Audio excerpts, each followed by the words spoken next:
میں یہ بات سمجھتا ہوں، میرا نظریہ اور عقیدہ ہے، قرآن پاک ادب والی کتاب ہے، رب تعالیٰ کا کلام، رب تعالیٰ خود بلند و بالا ذات ہے، اس کا کلام بھی بلند ہے، تو اس کی بے ادبی کا ہر ایسا پہلو کہ جس سے اس کی توہین ہوتی ہو، جس سے اس کی شان کی حد تک ہوتی ہو، جائز نہیں ہے ایسا انداز اختیار کرنا۔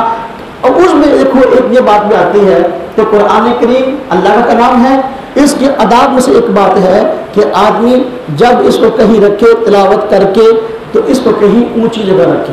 کہاں رکھے؟ اونچی جگہ، تاکہ جو ہے اپنا بے ادبی سے اس کو بچایا جا سکے۔ میں نہیں سمجھتا کہ قرآن پاک کی تلاوت کرنے کے بعد میں اس کو جو ہے اپنے تکیے کے نیچے رکھ لوں، میں اس بات کو بے ادبی سمجھتا ہوں اور میں اس کو نجائز سمجھتا ہوں۔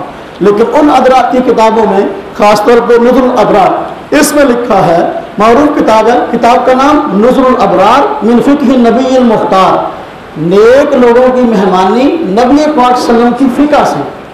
نام دیکھو کتنا اچھا ہے۔ بات کیا ہے؟ بات سنو، نیک لوگوں کی مہمانی کس کی فقہ سے؟ نبی پاک کی فقہ سے۔ مہمانی کیا ہے جی؟ مہمانی یہ ہے، کوئی آدمی قرآن پاک اگر اس نے گلہ میں لپیٹا ہوا ہے تو اس قرآن پاک کو اگر بطور تکیے کے استعمال کرنا چاہے نیچے رکھ کے استعمال کر سکتا ہے۔ میرا نظریہ ادب والا ہے، اس کا نظریہ بے ادبی والا ہے۔ میں کہتا ہوں اللہ اس کو ادب کرنے کی توفیق عطا فرمائے۔ اتنے حوالے قرآن پاک کے ادب پہ کافی ہیں، اتنے مسائل میں میرا اور اس کا اختلاف ہے۔ الحمدللہ کوئی نیوٹرل سمجھ رکھنے والا، کوئی عقل رکھنے والا مسلمان یہ نہیں کہے گا کہ بھئی تیرا نظریہ بے ادبی والا ہے اور اس کا نظریہ ادب والا ہے۔ الحمدللہ ہمیں اپنے اکابر نے ادب کرنا سکھایا ہے، اس لیے ہم قرآن کا ادب بھی کرتے ہیں اور قرآن پر عمل بھی کرتے ہیں۔ ٹھیک ہے؟